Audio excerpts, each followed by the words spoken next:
तो जैसा कि हमने पिछली वीडियो में आपको एसएससी एमटीएस के लिए 10 सिनोनिम्स कराए थे, उसमें आपको एक होमवर्क के लिए क्वेश्चन दिया गया था लग्जरिएंट, और इसके आपको सिनोनिम्स पूछे गए थे।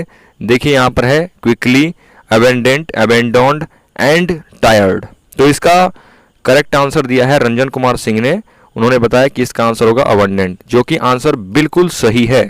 अबंडेंट, अबंडेंट देखिए लग्जरिएंट का मतलब होता है पर्याप्त मात्रा में, एकदम खर्चीला टाइप का। तो अबंडेंट का भी मतलब यही होता है पर्याप्त मात्रा में, ठीक है। अब इसको याद कैसे रखना है, लग्जरिएंट को याद रखना है लग्जरी से, और लग्जरी जिसके पास लग्जरी कार्स हैं या बहुत बड़े बड़े घर हैं, तो यानी कि क्या, उसके पास पर्याप्त मात्रा में पैसा होगा। तो अबंडेंट यानी कि लग्जरिएंट पर्याप्त मात्रा में, ठीक है। आइए नेक्स्ट क्वेश्चन, आज की हम क्लास की शुरुआत करते हैं। यह है क्वेश्चन नंबर 11। आपके सामने लिखा गया है अबेंडन, और इसका आपको सिनोनिम बताना है। ऑप्शन है avoid, harmful, forsake and garnish. तो देखिए अबेंडन, इसका मतलब होता है त्यागना या किसी भी चीज को छोड़ देना। तो आप याद कैसे रखेंगे, ए बैन, ए बैंड, यानी कि जैसे कहीं भी आप देखते हैं कि कोई अगर डॉन है, डॉन यानी कि कोई गुंडा, तो गुंडा को वहाँ के लोग क्या कर देते हैं, जब उनसे परेशान होते हैं तो पुलिस उनको पकड़ करके और उन्हें बाहर निकलने के लिए बैन कर देती है। बैन मतलब उन्हें जेल में डाल देती है।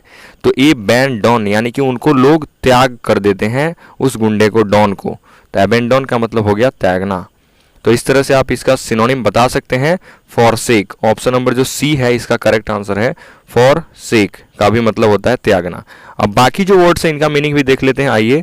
अवॉइड का मतलब होता है बचना। हार्मफुल, हार्मफुल मतलब होता है हानिकारक। और गार्निश का मतलब होता है सजाना, किसी भी चीज को रो वाइज या कॉलम वाइज जिस तरह से सजाते हैं, ठीक है। आइए चलते हैं क्वेश्चन नंबर 12। इसमें लिखा गया है जील। इस जील का सिनोनिम आपको बताना है। ऑप्शन है eagerness, ephemeral, purpose and give up. तो जील से आपको एक बात याद आ रहा होगा, जील यानी कि झील। झील आपने देखा होगा, पानी का झील या झरना, ये जैसे पानी बहता है उसमें से ऊपर से, ये है झील। तो झील, जब आप किसी झील को देखते हैं तो आपके अंदर एक उत्सुकता होती है, यानी कि एक इच्छा होती है कि मैं उस झील में जाकर के नहाऊं। इस तरह से याद रखेंगे। झील का मतलब क्या हो गया, झील, और झील को देखने से आपके अंदर एक इच्छा यानी कि एक उत्सुकता जागृत होती है। तो इसका सिनोनिम हो जाएगा ईगरनेस। ऑप्शन नंबर ए, बोलिए, याद हो गया। झील से झील, और झील क्या होता है, ईगरनेस, यानी ईगर मीन्स उत्सुक होना, तो ईगरनेस का मतलब उत्सुकता, ठीक है। नेक्स्ट बाकी जो वर्ड्स लिखे गए हैं एफिमेरल, और इसके अलावा जो वर्ड है पर्पस और गिव अप, इनका मीनिंग देखते हैं। एफिमेरल जो वर्ड है इसका मतलब होता है शॉर्ट लिव्ड, यानी कि बहुत कम समय के लिए, क्षणिक, जो चीज बहुत कम समय के लिए हो। पर्पस का मतलब होता है उद्देश्य, यानी कि किसी भी काम को जब आप करते हैं तो उसका कुछ ना कुछ जरूर उद्देश्य होता है, पर्पस होता है। एवं जो गिव अप वर्ड है इसका मतलब होता है अबेंडन कर देना, छोड़ देना। गिव मतलब होता है देना, अप मतलब ऊपर। अगर आप किसी भी चीज को ऊपर की तरफ देते हैं किसी व्यक्ति को, तो वो जल्दी से उसको पकड़ नहीं पाएगा और वो चीज नीचे गिर जाएगी। तो गिव अप का भी मतलब त्याग देना, छोड़ देना। याद रख पाएंगे आप, बहुत आसानी से आप वर्ड्स को सीख जाएंगे। सिर्फ आप रटना छोड़ दीजिए, आप वर्ड्स को लिंक कीजिए, यानी कि जब तक आप किसी वर्ड का लिंकिंग नहीं बनाएंगे, उसको रिवाइज नहीं करेंगे, तो आप कभी भी उसको याद नहीं कर पाएंगे, ठीक है। तो ठीक है, आइए देखते हैं क्वेश्चन नंबर है 13। आप वर्ड्स को बहुत आसानी से याद कर पाएंगे, ठीक है। आप सिर्फ उस वर्ड को लिंक कीजिए, अपने माइंड में कोई भी पिक्चर बनाइए या नेमोनिक्स बनाइए, उससे आप इसको वर्ड को बहुत लंबे समय तक याद रख पाएंगे। तो इसके सिनोनिम देखिए, आपको बताना है एबिलिटी के। ऑप्शन है fatal, competence, punishment and rough. तो एबिलिटी, एबल। अब देखिए आपने लिट्टी वर्ड सुना ही होगा। लिट्टी, लिट्टी मतलब जैसे बिहार के लोग लिट्टी चोखा बहुत ज़्यादा पसंद करते हैं, लिट्टी। और ए भी, अब कोई व्यक्ति है वो कहता है अब तो हम लिट्टी खा के ही रहेंगे, अब तो हम लिट्टी खा के ही रहेंगे। एबिलिटी, अब लिट्टी। तो बिहार के लोग लिट्टी बनाने में बहुत माहिर होते हैं, वो कहीं भी चले जाएं वो लिट्टी आसानी से बना सकते हैं, यानी कि उनके पास एक टैलेंट होता है, एक उनकी योग्यता होती है। तो एबिलिटी का मतलब होता है योग्यता। तो अब लिट्टी वो लोग कहीं भी बना सकते हैं, चाहे वो किसी दूसरे देश में ही क्यों ना चले जाएं, तो उनकी एक टैलेंट है ये। तो इसका सिनोनिम होगा कॉम्पिटेंस, यानी कि कहीं भी वो पिट नहीं सकते, यानी कि वो बीट नहीं कर सकते कोई भी व्यक्ति उनको, क्योंकि वो लिट्टी बनाने में एक्सपर्ट हैं। कॉम्पिटेंस यानी कि कंपटीशन, आपको इस तरह से याद आ रहा होगा, कंपटीशन यानी कि लिट्टी के कंपटीशन में ये लोग बहुत ज़्यादा आगे हैं। तो कॉम्पिटेंस का भी मतलब यही होता है टैलेंट या योग्यता, और एबिलिटी का भी मतलब यही होता है योग्यता। ठीक है, नेक्स्ट जो जितने भी वर्ड्स इसमें हैं उनका भी मीनिंग जानते हैं। फैटल, फैटल को आप याद रखेंगे घातक, यानी कि जो बहुत ही खतरनाक हो, फैटल। फैट, जैसे कोई मोटा व्यक्ति है तो वो मोटापा उसके लिए क्या हो सकता है, खतरनाक साबित हो सकता है। मोटापे कई बीमारियां को जन्म देता है, यानी कि मोटापा से वो बेचारा उठ नहीं पाएगा, दौड़ नहीं पाएगा वो व्यक्ति, यानी कि वो क्या है, उसके लिए खतरा है। तो फैटल का मतलब होता है घातक। कॉम्पिटेंस आपने जान ही लिया। और जो वर्ड है पनिशमेंट, ये पनिश करना, किसी को पनिश यानी कि उसको क्या करना, आप उसको सजा दे रहे हैं, तो पनिशमेंट का मतलब होता है सजा। और रफ आपने सुना ही होगा, जैसे रफ बुक होता है, जो रफ कॉपी होता है, रफ नोटबुक, जिसमें हम सारी चीज़ें लिखते हैं इस तरह से, या रफ सरफेस होता है, कोई भी खुरदरा सरफेस जो प्लेन नहीं हो, तो रफ का मतलब होता है खुरदरा। ठीक है, नेक्स्ट 14 नंबर क्वेश्चन देखिए। 14 नंबर क्वेश्चन आपके सामने लिखा गया है डर्थ। अब देखिए डर्थ वर्ड सुनकर के आपके अंदर कोई डर पैदा नहीं हुआ। ऑप्शन देखिए इसके हैं, सिनोनिम बताइए, surplus, sufficient, scarcity and sadness. तो डर्थ, डर्थ को याद रखिए, अर्थ, अर्थ इसमें वर्ड छुपा हुआ है। अर्थ यानी कि पृथ्वी, और पृथ्वी पर मान लीजिए आपको कहा जाए कि पृथ्वी पर से जल की समाप्ति हो गई, जैसे कि आजकल लोग जल को बहुत ज़्यादा बर्बाद कर रहे हैं, यानी कि पानी को वेस्ट कर रहे हैं। तो अचानक से आपको ये न्यूज़ सुनने को मिले कि पानी की कमी हो गई। अर्थ पर किसकी कमी हो गई, पानी की।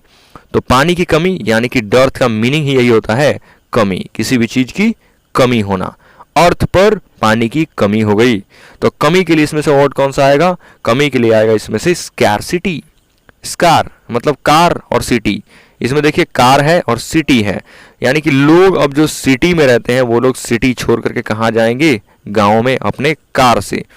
कार से जैसे कि कहीं भी मान लीजिए शहरों में तो बहुत जल्दी पानी खत्म हो जाएगा, तो वो लोग अब क्या करेंगे, अपना कार लेंगे और गांव की तरफ भागेंगे। सिटी से वो लोग अब गांव की तरफ कार लेके भागेंगे। तो इस तरह से याद रखिए कमी हो गई है, वहां पर पानी की कमी हो गई है। अर्थ पर डर्थ, डर्थ मतलब कमी, और स्कैर्सिटी, कार से वो लोग सिटी से अब गांव की तरफ भाग रहे हैं क्योंकि पानी की कमी है। तो डर्थ मीन्स कमी, स्कैर्सिटी मीन्स भी कमी होता है। बाकी जो वर्ड्स हैं इनका भी देखते हैं मीनिंग। सरप्लस, प्लस कर देना। अब मान लीजिए कोई भी चीज़ है उसमें आप प्लस कर रहे हैं, तो प्लस करने का मतलब क्या है, आप उस चीज़ को एक्स्ट्रा दे रहे हैं उसमें, यानी कि उसको अधिकता आप कहेंगे। कोई भी चीज़ जो कि एक्सेस हो, अधिकता में हो, अधिक मात्रा में। प्लस करना का मतलब अधिक करना, तो सरप्लस मीन्स अधिकता। सफिशिएंट, देखिए सफिशिएंट मतलब साफ साफ, ना तो ज़्यादा ना ही कम, यानी कि बिल्कुल पर्याप्त मात्रा में। तो सफिशिएंट का मतलब होता है पर्याप्त मात्रा में। स्कार्सिटी आपने जान ही लिया। सैडनेस, सैड आपने सुना होगा, सैड मीन्स होता है उदास, तो सैडनेस मीन्स उदासी, यानी कि कोई व्यक्ति है वो बेचारा हमेशा एकदम शांत रहता है, अकेला रहता है, यानी कि वो कैसा है, सैडनेस उसके अंदर है, वो उदासी भरी हुई रहती है, वो बेचारा खुश नहीं रहता है। तो आप खुश रहिए, सारे वर्ड्स आपको याद रहेंगे। सैडनेस नहीं लाना है, हैप्पीनेस लाना है। ठीक है, 15 नंबर वर्ड, 15 नंबर वर्ड आपके सामने है एंडेवर। वाह क्या वर्ड है एंडेवर। एंडेवर को याद रखना है आपको, एंड, एंड और एवर। पहले आप इसका आंसर बताइए कमेंट करके, क्रूएल, हजार्डस, एफर्ट्स या कोरेजियस। तो देखिए एंडेवर को याद करवाते हैं हम। एंड मिस होता है अंत में, अंत में, और एवर, एवर मतलब याद आपको एवर से ऐसे याद होगा, एवर, EVER, एवर मतलब कभी भी। एंड, कोई व्यक्ति है वो कभी भी अपने आप को समाप्त नहीं करता, यानी कि एंड नहीं करता है, यानी कि जब तक उसको सक्सेस नहीं मिलती है तब तक वो प्रयास करता है, एफर्ट्स लगाता है अपने, एंड तक, समाप्ति तक, यानी कि बिल्कुल लास्ट सेकंड तक वो अपने प्रैक्टिस में जुटा रहता है, एफर्ट को करते रहता है। जैसे कोई व्यक्ति है वो अभी भी किसी भी कंपटीशन एग्जाम की तैयारी करता है, एयरफोर्स का हो, नेवी का हो, कोस्ट गार्ड का हो, भले उसका लास्ट अटेम्प्ट हो, लेकिन वो अपना प्रयास जारी रखा है, वो अभी तक ट्राई कर रहा है, भले उसका लास्ट अटेम्प्ट है कि अब की बार शायद हो जाए। तो एंडेवर का मतलब भी यही होता है, प्रयत्न करना, प्रयास करना। तो एंडेवर का सिनोनिम इसमें हो जाएगा एफर्ट, एफर्ट्स। ठीक है, एफर्ट्स मतलब ये होता है प्रयास करना। तो एंडिएवर को याद हो गया आपसे, एवर और एंड, कभी भी एंड नहीं करना, किसी भी चीज को छोड़ना नहीं जब तक वो आपको मिले नहीं, एफर्ट्स एंडिएवर। बाकी वर्ड्स को भी देखते हैं, आइए। ये जो वर्ड्स लिखे गए हैं, क्रूएल, क्रूएल का मतलब होता है क्रूर व्यक्ति, जो कि एक हमेशा झगड़ालू टाइप का हो, झगड़ा करता रहता हो किसी से, दया भाव जिसके अंदर नहीं हो।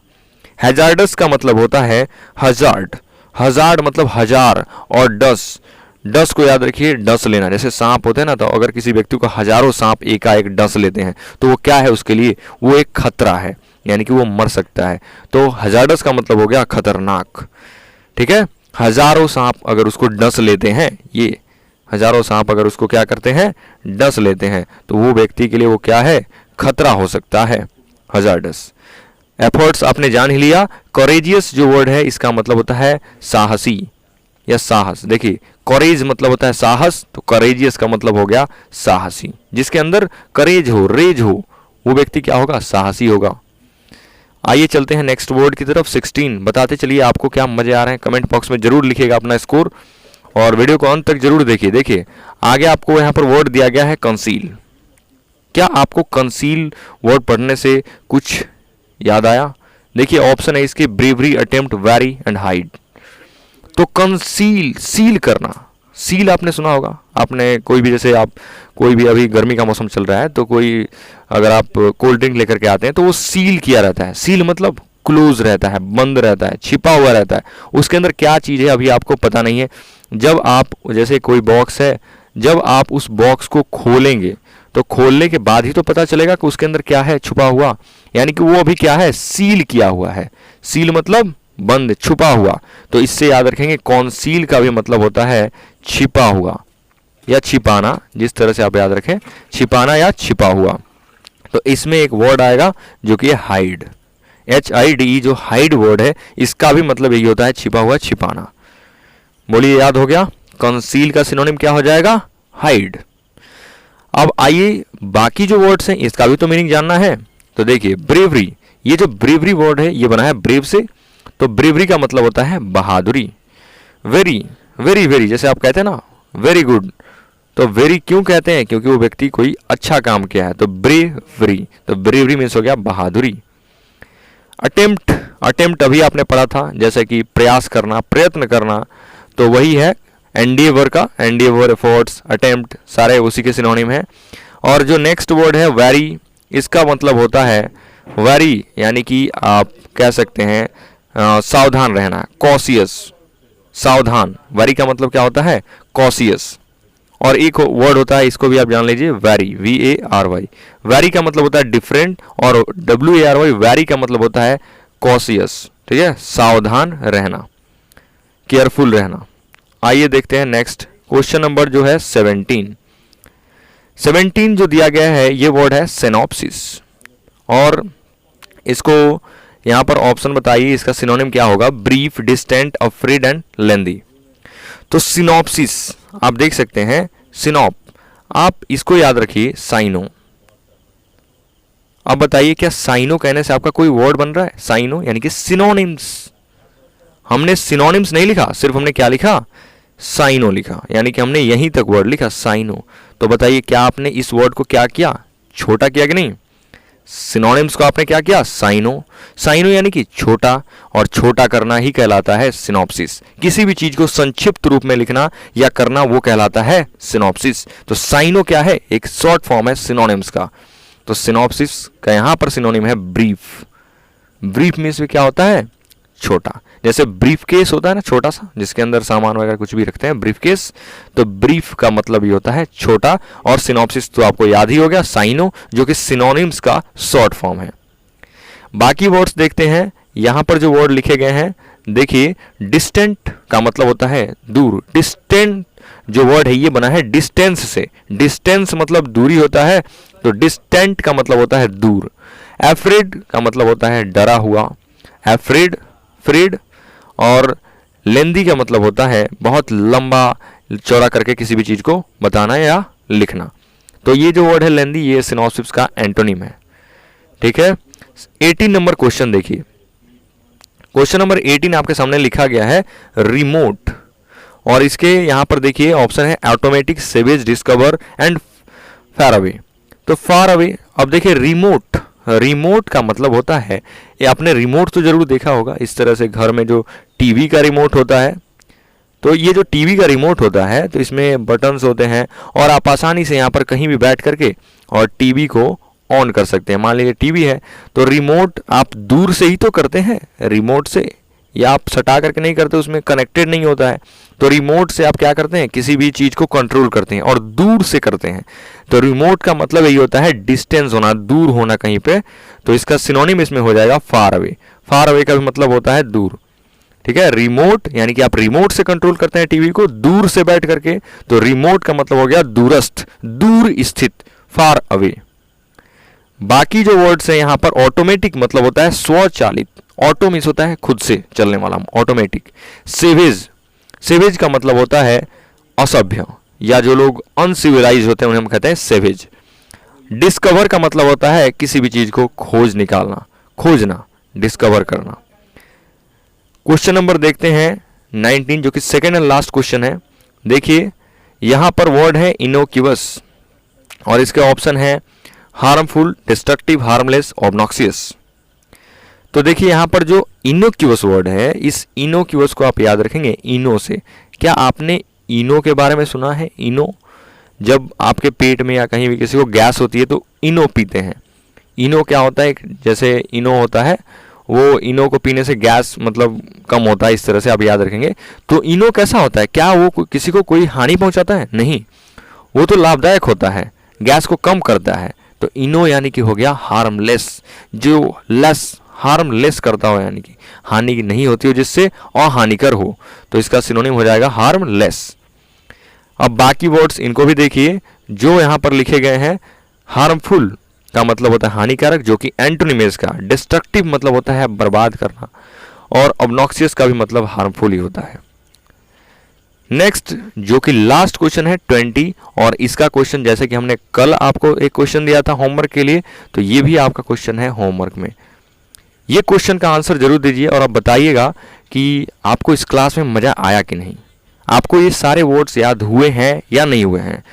कमेंट में अपना व्यू जरूर कमेंट कीजिए, ठीक है, कमेंट बॉक्स में। और ये क्वेश्चन है आपका गैरुलस का, इसमें सिनोनिम बताना है। ऑप्शन देख लीजिए, taciturn, reticent, accuracy and loquacious. और अगर आपको इस गैरुलस का हमने जो ऑप्शन दिया है उसमें से करेक्ट आंसर पता है तो वो भी लिखिए, और साथ में अगर आपको और भी कोई गैरुलस का सिनोनिम पता है तो उसे भी कमेंट में कीजिए, जिससे हमें भी पता चले कि आप हमारे क्लासेस से आपको कुछ ना कुछ फ़ायदा है और आप अपने क्वेश्चंस को प्रैक्टिस कर रहे हैं और मेहनत कर रहे हैं अपने एग्जाम के लिए, ठीक है। तो मिलते हैं जल्द ही नेक्स्ट वीडियो में। जय हिंद।